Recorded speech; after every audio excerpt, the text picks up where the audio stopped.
এর আগে যে নির্বাচনটি হয়েছিল সেখানে তো আপনার বৈষম্য ছিল না, সেখানে তাদের মধ্যে তারা নির্বাচন করে নিয়েছে, তারা নিজেরই প্রার্থী পছন্দ করতো এবং প্যানেল দিতেন। শামীম ওসমান তার প্যানেলকে জয়ী করার জন্য নিজে সশরীরে এসে আইনজীবীদের সমস্ত বের করে দিয়ে নিজে জাল ভোট দিয়ে তাদের প্যানেলকে পাশ করাতো। কিন্তু এখন দেখেন এখানে যে নির্বাচনটি হচ্ছে, এখানে স্বাভাবিকভাবে নির্বাচনটা যে কোনো ধরনের আধিপত্য বিস্তার তো প্রশ্নই আসে না। এখানে আমরা সবাই নির্বাচনকে সুষ্ঠু করার জন্য আমরা সবাই এখানে আসি এবং নির্বাচনটি সুষ্ঠু সর্বশেষ পর্যন্ত যতক্ষণ পর্যন্ত ভোট চলবে আমরা ততক্ষণ পর্যন্ত থেকে সুষ্ঠু নির্বাচন করার জন্য আমরা সহযোগিতা করব।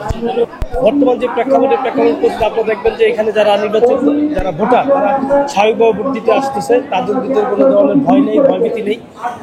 আমরা আসলে আমাদের নেতা জনাব তারেক রহমান এমনটি চায় যেমনটি করে সাধারণ মানুষ স্বাভাবিকভাবে জীবনযাপন করে, যাদের ভিতরে কোনো ভয় থাকবে না, আতঙ্ক থাকবে না। আমরা কিন্তু দীর্ঘ 17 বছর এই স্বৈরাচার শেখ হাসিনা এবং পাশাপাশি নারায়ণগঞ্জের যে গডফাদার ছিলেন তাদের বিরুদ্ধে আমরা বুক ফিলে মাথা উঁচু করে কিন্তু নারায়ণগঞ্জে রাজনীতি করেছি। আজকে বর্তমান যে পরিস্থিতি সৃষ্টি হয়েছে সেটা কিন্তু আমাদের রাজনীতির যে নেতাকর্মীদের যে অবস্থান, সেই অবস্থানের কারণেই, যার দরুন আজকে আমরা স্বাভাবিকভাবে এখানে নারায়ণগঞ্জের শীর্ষ নেতৃবৃন্দ এখানে উপস্থিত আছেন। কিন্তু এমন সময় গেছেন যে এই নির্বাচন হলে বিএনপি কোনো নেতা কর্মীদেরকে এই নির্বাচনে অংশ করতে দেওয়া হতো না, পাশাপাশি এই নির্বাচন নিয়ে কথা দেওয়ার জন্য কোনো সুযোগও তাদের দেওয়া হতো না। কিন্তু আজকে এমন একটা সিচুয়েশন তৈরি হচ্ছে, সেই সিচুয়েশনটা টোটালি আমরা মনে করি আমাদের গণতান্ত্রিক প্রক্রিয়া যে আন্দোলন, সেই আন্দোলনের মাধ্যমে আমরা রাজপথে ছিলাম। আন্তর্জাতিক বিষয় সম্পাদক স্বেচ্ছাসেবক দলের এরশাদ মামা, ওনারাও দীর্ঘ সময় এই ভোটের আশেপাশে তারা আসতে পারে নাই।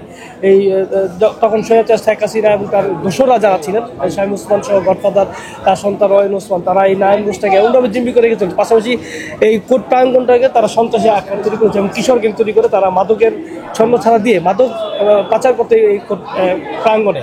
আজকে দেখেন 5 তারিখের পরে কিন্তু নারায়ণগঞ্জের কোর্ট প্রাঙ্গনের অবস্থা এমন একটা জায়গায় নিয়ে আসছে যেখানে সাধারণ মানুষ স্বাভাবিকভাবে আসছে, স্বাভাবিকভাবে তারা এই কোর্ট প্রাঙ্গনে তাদের আইন যে পেশা সেটা তারা প্রয়োগ করতে পারছে।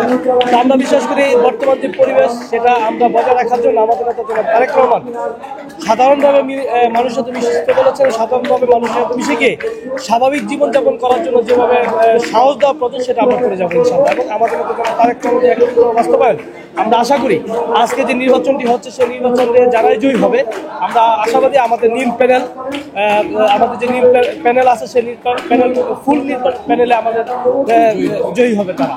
তো তারা আমাদের নেতা জনাব তারেক রহমানের যে উদ্দেশ্য, যে লক্ষ্য সেটা তারা বাস্তবায়ন, যে আদর্শ সেটা তারা বাস্তবায়ন করবে।